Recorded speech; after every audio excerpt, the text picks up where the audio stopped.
for a week, Yes, ma'am. right? Have you gone back and rewatched The Climb? Do you do that? I will do that. I started to watch it with my family, but then the kids had to go to bed. So I've made it 20 minutes into the show. Did the kids, you watch it with the kids? Yeah, they weren't really watching. They didn't care. As you just said, you tried to watch it, and the kids, they're not that interested.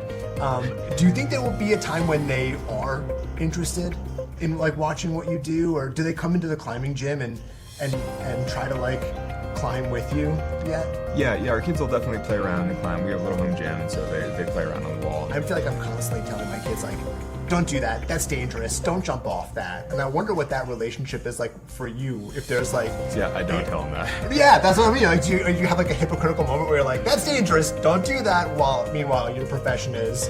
Well, I would say that my profession has taught me how to evaluate risk well and try to mitigate risk as much as possible, minimize risk. And so I think that's actually quite helpful with parenting, because I could be wrong about this, but I do sort of pride myself on judging when somebody's in real danger or not.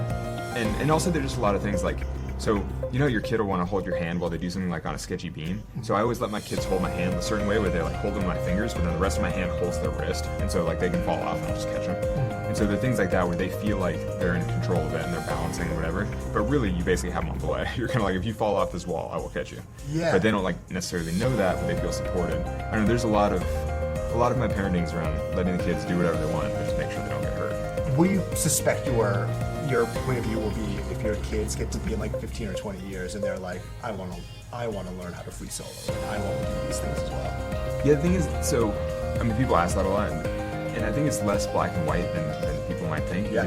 So our kids, already we take them on a family hike each week at least, and so our family hikes, I typically aim for things with little scrambles and things like there's this cave near our house that's really cool, but you scramble up this kind of mountainside, and it's really easy. But for a kid, it's pretty cool scrambling with rocks, and there would be consequences if they just fell down, and so you're spotting them, you're watching out. And at a certain point, you're like, is that free soloing? I mean, a kid's clambering over rocks to get up into this cave and then crawling through the cave it's actually quite a deep cave. It's really cool. It's amazing for kids. And so, basically they're hiking with consequences.